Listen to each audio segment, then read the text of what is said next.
Very good morning everyone. I am Ravindra Kumar from our Climax Education Hub. Most welcome in our Climax Education Hub. तो मैं आज class 10th का mathematics के series को आगे बढ़ाते हुए pair of linear equation two variables के पार्ट 15 में पहुंच रहे हैं। अभी तक ध्यान दीजिए, अभी तक pair of linear equation two variable के पार्ट 14 तक बताए गए हैं। एनसीईआरटी के सॉल्यूशन दिए जा रहे हैं। एनसीईआरटी के सॉल्यूशन के तदुपरांत अब एनसीईआरटी के लगभग फिनिश हो चुके हैं और एक्सरसाइज 3.7 एनसीईआरटी के ही हैं। और ये समझिए कि एक्स्ट्रा बुकों का कंसेप्ट है। ये ऐसे एनसीईआरटी लिख रहा है, यह एक्सरसाइज एग्जामिनेशन पॉइंट व्यू से नहीं है, लेकिन इसमें बहुत ही अच्छे क्वेश्चन दिए गए हैं जो यही समझिए कि एक्स्ट्रा बुकों का कंसेप्ट है। तो ध्यान देंगे इसमें क्या है। एक्सरसाइज 3.7 में पिछले वीडियो में कुछ क्वेश्चन बताए गए थे। इसमें ये बता दूं कि एक्सरसाइज 3.7 में 8 क्वेश्चन है, जिसमें उसके अंदर भी कुछ क्वेश्चन है, तो इससे मिलकर बहुत सारे क्वेश्चन हो जाते हैं। और इसमें कंसेप्ट भी है, कंसेप्चुअल क्वेश्चन दिए गए हैं, तो समझना बहुत जरूरी है। अब हम क्वेश्चन नंबर 2 की तरफ चलते हैं। फर्स्ट कल बताया गया था, सेकेंड एक्सरसाइज 3 सेकेंड क्वेश्चन की तरफ चल रहे हैं। तो इसमें क्या दिए गए हैं, एक फ्रेंड है, दूसरे फ्रेंड से कहता है, यानी 2 फ्रेंड इसमें है। एक फ्रेंड दूसरे से कहता है कि यदि आप मुझे 100 रुपीज दे देते हैं, यानी एक फ्रेंड दूसरे से कहता है यदि मुझे 100 दे दो, यानी दूसरा से, तो दूसरा कह रहा है मैं आपके 2 टाइम्स यानी 2 गुने दूंगा। फिर इसके बाद सेकेंड वाला रिप्लाई देता है यदि आप मुझे दे देते हैं, यदि आप मुझे दे दो कितने रुपीज, 10 रुपीज दे दो, तो मैं आपके 6 टाइम्स हो जाऊंगा, यानी 6 टाइम्स भारी बन जाएगा, रीच हो जाएगा। तो ध्यान दीजिए, दोनों का जो है कितनी जो है संपत्तियां है ये निकालना है। दोनों के पास कितना मनी, तो हम निकालते हैं। इसमें पहले क्या करेंगे, ध्यान दीजिए। Let's first friend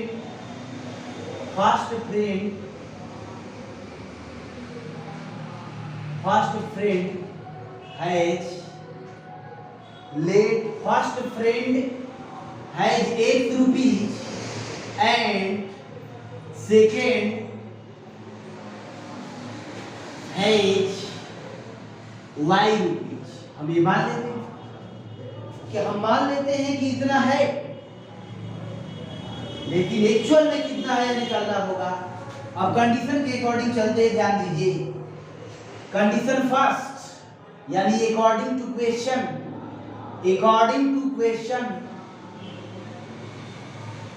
condition first क्या है, कंडीशन फर्स्ट में दिए गए हैं कि फर्स्ट कह रहा है, यानी फर्स्ट का 1 रुपीज है और ये y रुपीज है। फर्स्ट कह रहा है सेकंड से यदि मुझे 100 दे दो, यानी इसमें 100 आएगा, इससे डिमांड कर रहा है 100 का, तो इसमें से 100 कम होगा। तो कंडीशन क्या है, तो मैं आपसे 2 गुना धनी बन जाऊंगा। इसका मतलब इसमें 2 टाइम 2 से मल्टीप्लाई करेंगे तब इसके इक्वल आएगा। कंडीशन फर्स्ट में आ रहा, इक्वेशन बना, तो x प्लस 100 इक्वल टू ये 2y, ये हो जाएगा 200, x माइनस 2y ये हो जाएगा -200 माइनस 100 x माइनस 2y ये हो जाएगा -300। इस प्रकार से एक इक्वेशन बना, बहुत ही आसान है। इसके बाद हम क्या करेंगे, नेक्स्ट इक्वेशन की तरफ चलना चाहिए। तो दूसरा अभी फर्स्ट इक्वेशन हो गया। अब हम कंडीशन सेकंड में लेते हैं। कंडीशन सेकेंड क्या दिए गए हैं, रिप्लाई देता है दूसरा, यानी सेकेंड में ऐड होगा। मुझे 10 यदि दे देते हैं, इसका मतलब ये फर्स्ट है और सेकेंड है। यदि आप मुझे 10 दे देते हैं तो इसमें से 10 कमी होगी। क्लियर है? तो मैं आपसे 6 टाइम्स उड़ाऊंगा, तो मैं आपसे 6 टाइम्स, इसका मतलब इसमें 6 से मल्टीप्लाई किया जाएगा तब इसके इक्वल होगा। तो ये 6x माइनस 60, ये y प्लस 10, ये हो जाएगा 6x माइनस y, ये उधर चला जाएगा 60 प्लस 10, यानी 6x माइनस y, ये हो जाएगा 70। ये इक्वेशन सेकेंड। इक्वेशन फर्स्ट और सेकेंड को आसानी से सिंप्लीफाई करेंगे। इक्वेशन फर्स्ट और इक्वेशन सेकेंड को आसानी से हम सिंप्लीफाई करेंगे तो आंसर आएगा, सेकेंड में 10 ऐड हो रहा है, फर्स्ट में तो निश्चित रूप से। अब इसको आसानी से सिंप्लीफाई कर लेंगे। इक्वेशन फर्स्ट और सेकेंड आप मेथड ऑफ एलिमिनेशन लगाए या मेथड ऑफ क्रॉस मल्टीप्लिकेशन लगाए, कोई भी लगाए तो आसानी से सॉल्व हो जाएगा। इसके बाद हम आगे की तरफ चलना चाहेंगे, तो ध्यान दीजिए।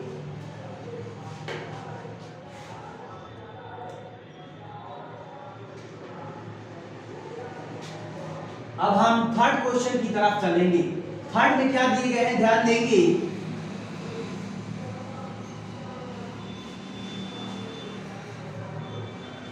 थर्ड में ये दिए गए हैं कि थर्ड में क्या है, ध्यान दिए जाए।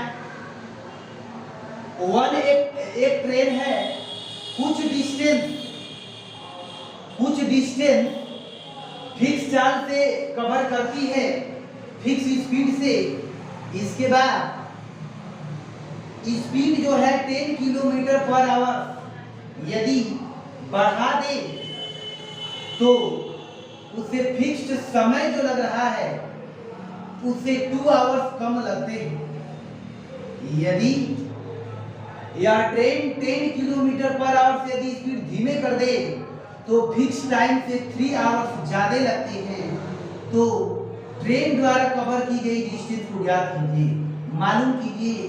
तो ध्यान दीजिए, हम क्या करेंगे, इसमें डिस्टेंस कवर करना है तो ये मालूम होना चाहिए distance equal to speed into time होता है। यानी हम क्या करते हैं, late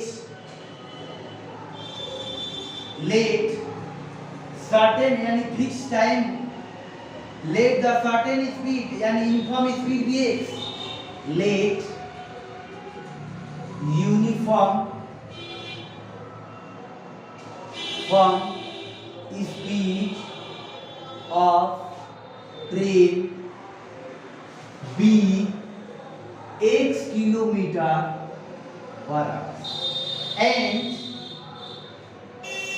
fix time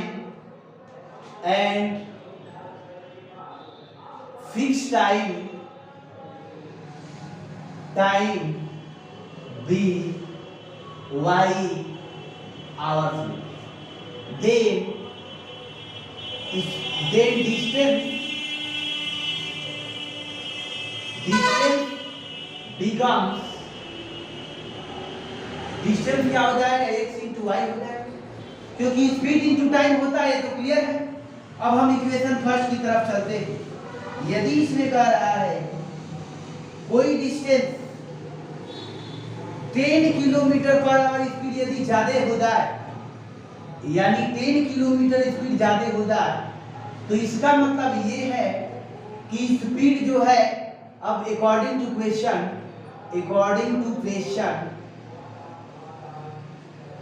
condition first में क्या है, यदि आप 1 किलोमीटर पर आवर स्पीड है, इस स्पीड में 10 किलोमीटर पर आवर बढ़ जाती है स्पीड है यार, तो ऐसा करने से उसके टाइम में जो है 2 आवर्स कम हो जाती है। जो शेड्यूल टाइम वाई है उसमें 2 आवर्स कम हो जाता है।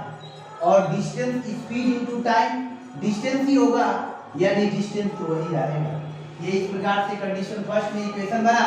तो हम लेते हैं, मल्टीप्लाई करते हैं x इंटू वाई, इसके बाद -2x, ये हो जाएगा 10y, माइनस 20 ये हो जाएगा एक्स वाई। तो एक्स वाई कैंसिल आउट मारते हैं, minus 2x plus 10y equal to 20। 2 को कॉमन लेना चाहेंगे, यानी 2 को यदि कॉमन ले लेते हैं तो ये क्या हो जाएंगे माइनस एक्स, और ये हो जाएंगे 5y, और ये हो जाएंगे 2 इंटू 10। इसका मतलब minus x plus 5y equal to 10। तो ये इक्वेशन फर्स्ट बना, तो निश्चित रूप से समझ पा रहे होंगे, तो ध्यान दिए जाए। फिर इसके बाद हम आगे की तरफ चलना चाहेंगे। अब हम आगे की तरफ लेते हैं, इसके बाद जो है सेकेंड इक्वेशन की तरफ चलते हैं कंडीशन 2 में, यानी नाउ कंडीशन सेकेंड में चलते हैं। कंडीशन सेकेंड में क्या दिए गए हैं कि यदि स्पीड जो है 10 km/h से यदि स्लो हो जाए, यानी एक है तो ये स्पीड होगा। फिर इसके बाद तो टाइम 3 आवर से ज्यादा लगते हैं, यानी टाइम 3 आवर से ज्यादा लग जाते हैं, और डिस्टेंस तो वही फिक्स है क्योंकि उसी डिस्टेंस को कवर कर रहा है। इसके बाद हम ये एक्स वाई आया, ये plus 3x minus 10y minus 30 equal to x y cancel out, ये 3x minus 10y equal to हो गया 30। ये इक्वेशन सेकेंड हो गया। तो निश्चित रूप से इसको हम सिंप्लीफाई कर देंगे, मल्टीप्लाई किए x into y x y plus 3x minus 10 into y minus 10y minus minus 30 हो जाएगा। इसके बाद कैलकुलेशन किए 3x minus 10y equal to, equation first और सेकंड को सिंप्लीफाई करते हैं, किसी भी मेथड का यूज कर बनाते हैं तो स्पीड और डिस्टेंस आसानी से आएंगे। तो इसको अंडरटेक करेंगे, सिंप्लीफाई कर लेंगे आगे की तरफ। इसके बाद नेक्स्ट क्वेश्चन की तरफ चलना चाहेंगे। क्वेश्चन नंबर अब हम चलते हैं 4 पर। क्वेश्चन नंबर 4 इसमें दिए गए हैं। 4 में क्या कंडीशन है, सिचुएशन है, तो हम आगे की तरफ देखेंगे। 4 ये कह रहे हैं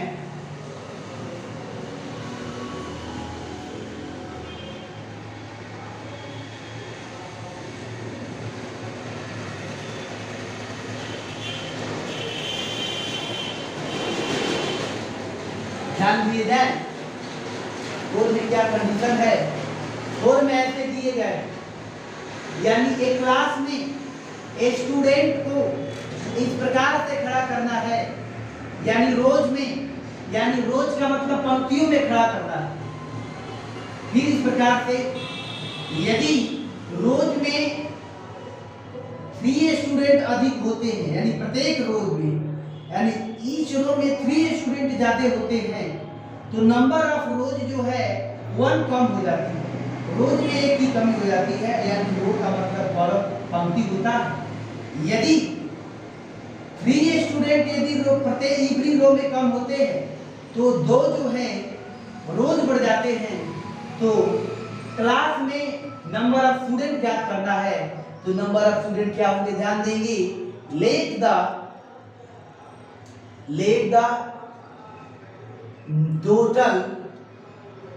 टोटल नंबर ऑफ रोज भी x, नंबर ऑफ रोज को x मान लीजिए, and number of student in each row be y, एक रो में y स्टूडेंट मान लीजिए और नंबर ऑफ रोज जो है x है, then number of total number of student will B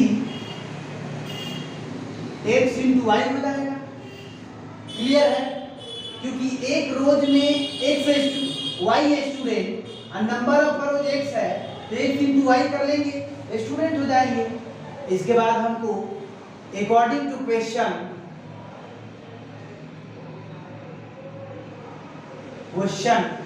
condition first में चलते हैं। क्या दिए गए, फर्स्ट में ये कह रहे हैं कि यदि 3 स्टूडेंट ज्यादा होते हैं, यदि पंक्ति में 3 स्टूडेंट ज्यादा होते हैं तो एक रो में कितने स्टूडेंट y, तो एक रो में 3 स्टूडेंट ज्यादा होते हैं तो रोज जो है 1 कम हो जाती है, यानी नंबर ऑफ रोज एक है उसमें 1 कमी आ जाती है, टोटल नंबर ऑफ स्टूडेंट तो उतना ही। तो ये क्लियर है, वैसे ही रहा, x इंटू वाई हो गया, ये माइनस वाई, इसके बाद ये 3x, ये हो गया माइनस 2।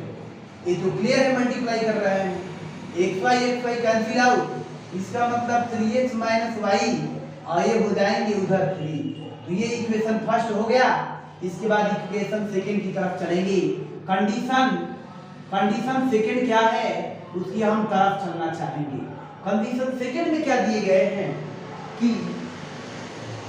यदि पंक्ति में 3 स्टूडेंट कम हो जाते हैं, यानी y स्टूडेंट है 1 रो में, यदि 3 स्टूडेंट जो है इसमें कहा है कि 3 स्टूडेंट कम हो जाते हैं, कम का मतलब माइनस हो जाते हैं, तो नंबर ऑफ रोज में जो है 2 ज्यादा बढ़ाना पड़ता है। तो रोज जो है नंबर ऑफ पंक्तियों की संख्या 2 अधिक हो जाती है। स्टूडेंट x इंटू वाई होंगे, इसके बाद कैलकुलेशन करेंगे तो x इंटू वाई, इसके बाद हो जाएगा प्लस 2y होगा, ये minus 3x minus 2 xy cancel out, ये हो जाएगा minus 3x plus 2y equal to हो जाएगा 6, ये हो गया सेकेंड इक्वेशन। इसके बाद हम देखिए y into x x y, फिर y के माइनस y, ये हो गया 3x माइनस हो गया 3 xy कैंसिल आउट फर्स्ट, और ऐसे ही ये किए। इसके बाद ये सेकेंड इक्वेशन बना। इक्वेशन ऑफ फर्स्ट और सेकेंड को किसी भी method of elimination, cross multiplication या सब्स्टिट्यूशन से सॉल्व कर कर एक्स वाई का वैल्यू निकालेंगे। इसके बाद x इंटू वाई करेंगे तो नंबर ऑफ स्टूडेंट प्राप्त होंगे। तो ये क्लियर मालूम हो रहा है। इसके बाद हम आगे की तरफ चलना चाहेंगे, तो ध्यान देंगे स्टूडेंट। अब हम आगे की तरफ चलेंगे, उसमें क्या कंडीशन है उसको भी ध्यान देंगे। तो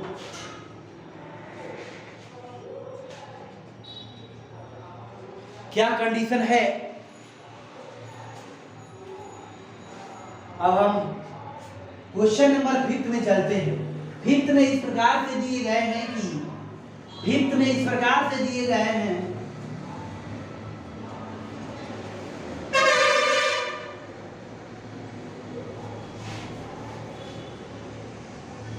हाइट में इस प्रकार से दिए गए हैं। हाइट में दिए गए हैं कि एक ट्रेंगल है जिसमें कि in triangle angle C equal to 3 angle B, 3 angle B equal to 2 into angle A plus angle B। इस प्रकार से कंडीशन दिए गए हैं। तो इस ट्रेंगल के 3 एंगल्स को निकालना है, यानी एंगल A कितना होगा, एंगल B कितना होगा, एंगल C कितना होगा। तो हम क्या काम करेंगे उसको हम सिंप्लीफाई कर लेते हैं। तो ध्यान देंगे कैसा कंडीशन है। यदि इसमें हम ले लें, यदि इसमें ले लें कोई एक, यदि एंगल A को x मानते हैं, लेट इसको हम x मानते हैं और इसको y मानते हैं, तो C क्या हो जाएगा, ध्यान दीजिए। अब हमको दो ठो इक्वेशन बनाना है, तो ध्यान दीजिए angle C equal to 3 angle B दिए गए, तो एंगल C इक्वल टू क्या हो जाएगा 3 आइए है y, यानी angle C equal to 3y हो गया। फिर इसके बाद और देखिए एंगल C इक्वल टू जो है 2 angle A plus angle B है। तो क्लियर है, एंगल A को क्या मान लिया गया है x, एंगल B को जो है y मान लिए गए हैं। तो एंगल C इक्वल टू यहाँ पर आ गया 2 इंटू, यानी ये हो गया 2x, ये हो गया 2y, ये गया एंगल C। अब देखिए एंगल C तो दोनों तरीके से इक्वल ही होना चाहिए, तो एंगल C दोनों इक्वल हैं। तो angle C equal to angle C, तो यहाँ पर 3y equal to 2x plus 2y है, तो 3y में से ये 2y जाएगा, ये हो गया 2x। ऐसा हम क्लियर कर लें कि ये 3y में से 2y गया y इक्वल टू 2x, ये इक्वेशन प्राप्त हो गया। इसके बाद हम सेकेंड इक्वेशन की तरफ चलते हैं। वी नो दैट किसी भी ट्रायंगल में तीनों एंगल का सम जो है 180 होता है। By angle sum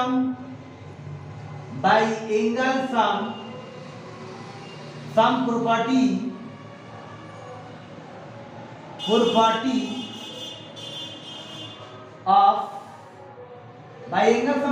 of triangle मालूम ही होगा।